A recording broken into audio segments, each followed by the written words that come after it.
Bonjour à toutes et à tous et bienvenue sur l'antenne de QG. Je reçois aujourd'hui Nicolas Mirković pour son dernier ouvrage « Déclin et renouveau, comment les Français se relèveront » paru aux éditions Desiertes.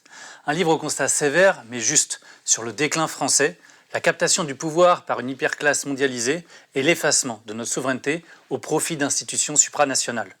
Prenant appui sur des nombreuses références historiques, Nicolas Mirković met aussi en cause l'individualisme contemporain, l'esprit d'abandon et aussi une perte de repères. Autant de phénomènes qui menacent la survie même de la France. Mais c'est aussi un livre de propositions et d'espoir, qui dresse 12 chantiers pour faire mentir les pessimistes de tous bords, pour qui le destin de la France serait d'ores et déjà scellé. 12 chantiers pour dessiner le chemin d'un sursaut collectif. Nicolas Mirković, bonjour. Bonjour. Alors pour commencer votre livre, vous reprenez la fameuse métaphore utilisée notamment dans le film de La Haine, l'homme qui tombe et qui dit « jusqu'ici tout va bien ». Alors comment vous caractérisez le déclin français ? Malheureusement, il suffit de regarder les indicateurs sociaux, économiques, politiques français et de les comparer. J'ai la chance de voyager pas mal, j'ai vu pas mal de pays et tout le monde n'est pas dans ce même déclin. Et même si je compare à ce que j'ai pu connaître quand j'étais enfant en France, quand je suis arrivé en France, et ce que je vois ailleurs, je me dis, on constate ce déclin. Il y a tous les jours beaucoup de personnes qui se plaignent, évidemment, mais on regarde le nombre de pauvres, 9 millions de pauvres, 11 millions de personnes qui vivent seules en France, un pays qui est surendetté, un État qui n'a jamais autant dépensé, pourtant on a du mal à trouver des fonds, on a du mal à s'organiser sur des prestations sociales, on a une éducation aujourd'hui qui est en déclin avec des Français qui a pas tous, mais beaucoup en peine à lire, écrire et compter, ce qui est un peu le b.a.-ba.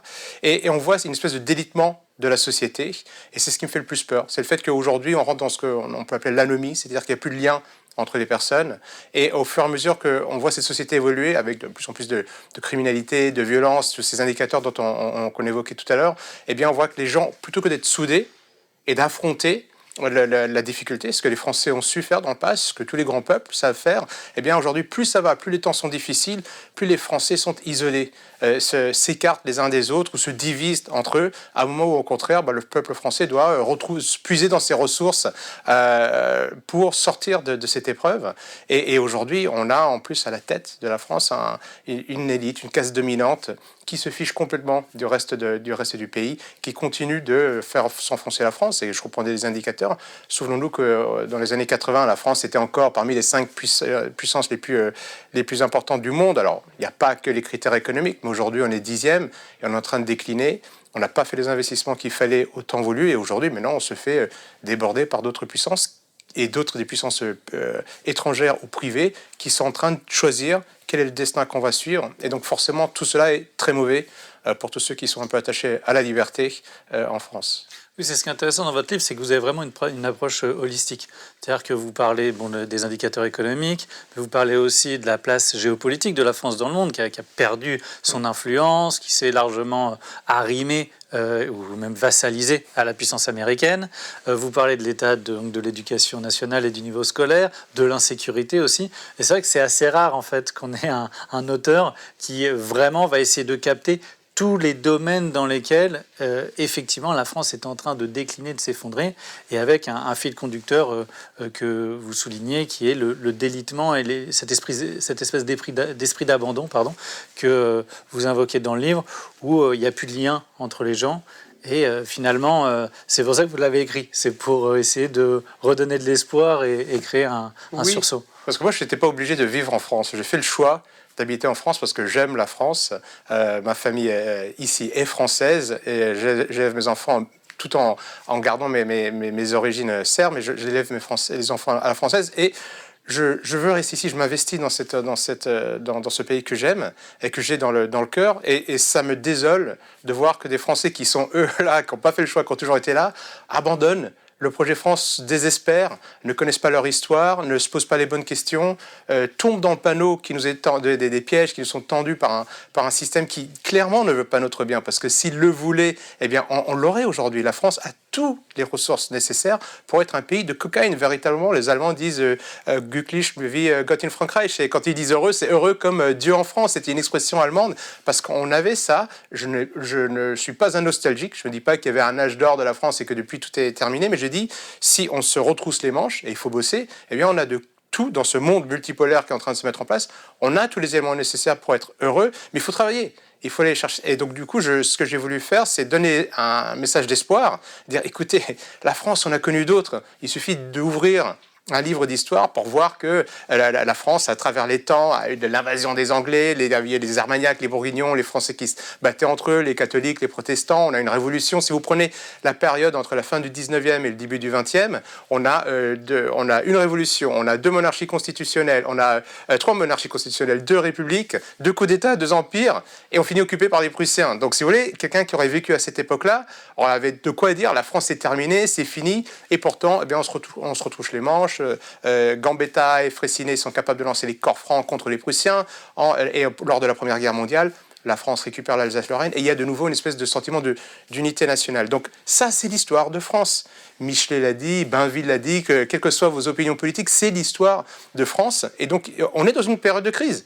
C'est juste comme ça. Je ne sais pas si on est tout en bas de la vague, mais si on n'est pas en bas, on est en train d'y aller. Et donc, il faut se relever, il faut se retrousser les manches et il faut essayer de savoir, c'est ce que j'ai essayé de faire, c'est de retrouver ces moments dans l'histoire. Qu'est-ce qui a motivé ces personnes qui ont su, à des moments donnés, relever la France? Et je ne suis pas du tout en train de dire qu'il y a des hommes ou des femmes prodiges, et donc il faut les attendre. Je suis juste en train de dire que à travers le temps, les personnes se sont battues, n'ont pas abandonné la France, et avant tout, les Français ont trouvé les ressources pour être un peuple. Je pense que c'est ça ce qui est important. Je pense que c'est le modèle capitaliste a clairement montré qu'aujourd'hui, le but, in fine, c'était vraiment la dislocation des peuples, des nations, de tout ce qui était organisation, que ce soit des syndicats, des églises, de ce que vous voulez, des religions, pour avoir juste la main froide de l'État et le capital est derrière l'individu. Et ça, c'est leur projet, on le voit aujourd'hui. Et donc, je pense que nous, on doit se reformer en tant que peuple pour réclamer juste notre liberté. Je rappelle que le mot « franc », ça veut dire libre. Et donc, à travers le temps, on l'a fait. Donc, aujourd'hui, c'est un sale moment, mais il va falloir qu'on puisse dans ce passé pour savoir ce qu'on va faire et pour agir tout de suite. Alors, quelles sont les causes du mal français, du coup? Vous faites une comparaison à un moment donné avec l'effondrement de l'Empire romain d'Occident. Et vous vous dites, tiens, c'est bizarre, oui. On retrouve quand même un peu les mêmes indicateurs. Ben oui. Alors, quelles sont les causes, oui, ou les principales causes? Parce qu'évidemment, il n'y en a pas qu'une. Je pense que la vérité, c'est que la Ve République dans laquelle on est aujourd'hui repose sur des mensonges, ou en tout cas est devenue un mensonge. Aujourd'hui, on n'est pas en démocratie. Et ça, il faut le reconnaître. Les Français ont dit qu'ils n'étaient pas pour le traité européen. On leur a imposé le traité européen. Aujourd'hui, il y a un jeu démocratique qui est biaisé parce que la plupart des médias appartiennent soit à des oligarques, des médias dominants, on va dire, soit à l'État. Donc celui qui a le pouvoir contrôle ce qui est dit, sinon ce sont des oligarques qui souvent placent leurs pions au sein même du pouvoir. Donc le jeu démocratique est biaisé. Et si on compare à la démocratie athénienne, alors on ne peut pas tout prendre de cette démocratie, mais on voit qu'à un moment, vous avez le pouvoir qui est choisi différemment, les boulottes qui arrivent, qui choisissent qui va siéger au sein de l'Ecclésier. Vous avez l'Élié, où vous avez 6000 citoyens qui sont tirés au sort et qui jugent, qui font la justice dans le pays. À cette époque-là, un magistrat doit rendre des comptes au peuple, et puis vous avez même l'ostracisme qui veut dire étymologiquement, Soclistène, que vous pouvez dégager un citoyen qui tout d'un coup aurait trop de pouvoir dans la cité. Donc si vous voulez, sans remonter jusqu'à l'Antiquité, on peut se dire qu'on est quand même très très loin de ça, avec des politiciens qui promettent tout. Alors regardez, on prend un Sarkozy qui a dit qu'il allait nettoyer les banlieues, qui n'a rien fait du tout. On a un François Hollande qui dit que son plus grand ennemi, c'est la finance, et qui nous met Emmanuel Macron, banquier Rothschild, comme adjoint, et puis ministre de l'économie, ensuite maintenant le propose comme successeur. Donc ce sont des menteurs, et ils ne sont pas redevables de ce qu'ils disent, et ils sont en partie responsables de ça. Et quand on gratte encore un peu plus loin, il n'y a pas que ce jeu politique, il y a l'influence de toutes ces puissances d'argent, privées ou d'État étrangers sur la politique française. Et eux, ils sont beaucoup plus importants. On regarde le déballement des affaires Epstein en ce moment. C'est hallucinant. On voit que certaines personnes ont de l'influence sur le président de la République, sur des élus, ont des intérêts financiers dans les guerres, dans les rapprochements politiques des uns et des autres. Et tout cela échappe complètement à la démocratie. Donc, premier constat, nous ne sommes pas en démocratie, parce que la voix du peuple n'est pas prise en compte, n'est pas considérée, et on nous balade. On nous fait croire, les médias choisissent le sujet du jour, ou de la nuit, et le lendemain matin, la machine à café, tout le monde en parle. Ça, c'est pas la démocratie. La démocratie, c'est l'implication des citoyens dans la vie de la cité, et c'est le peuple souverain qui a la fin. Et ça, c'est dans la Constitution française. Donc ça, on peut, sans tout rejeter de la Ve République, on peut dire qu'on s'en est sérieusement éloigné. Ces personnes qui ont pris le pouvoir et qui ne représentent pas les intérêts des Français participent au délitement de la France. Vous ne pouvez pas. Comment est-ce que c'est possible qu'on ait une succession d'hommes et de femmes politiques français, soi-disant très éclairés, très en avance, on nous parle du Mozart de la finance, qui bradent le patrimoine des Français, patrimoine culturel, patrimoine économique, qui n'investissent pas. Pourtant, comme je le disais tout à l'heure, on n'a jamais levé autant d'impôts, on n'arrive pas à investir dans les universités, on n'arrive pas à investir dans l'école, dans la recherche et le développement, on n'arrive pas à assurer la sécurité à la France. Je peux vous dire qu'il y a des pays avec des budgets beaucoup plus faibles que celui de la France, qui arrivent à assurer une certaine stabilité à leur nation, qui arrivent à investir, qui arrivent à avoir une vision stratégique sur le temps long, parce que ces personnes se servent. Ministre, étymologiquement, veut dire servir. Et là, nous avons des ministres, des responsables politiques qui se servent et qui sont de collusion avec ces puissances financières, qui nous voient comme une source financière, une manne à se partager. Et donc, à partir du moment où on fait ce constat-là, eh bien, il faut se dire qu'il faut dénoncer le mensonge. Il faut dénoncer le mensonge, ça c'est la première chose, c'est de dire, écoutez, vous ne pouvez pas dire on ne peut pas dire qu'on est en démocratie.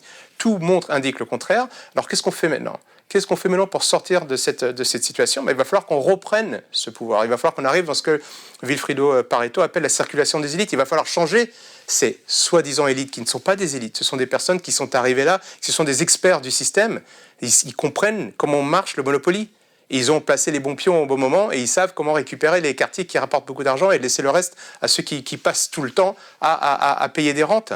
Aujourd'hui, il va falloir les remplacer par des véritables experts et il faut évidemment que ces experts sortent du peuple. Il faut qu'il y ait un mouvement populaire qui se rend compte de la situation et qui renverse la donne. Et ça, c'est pas impossible. Certains disent non, c'est pas possible. Non, bien sûr que c'est possible. C'est une question de volonté et d'organisation.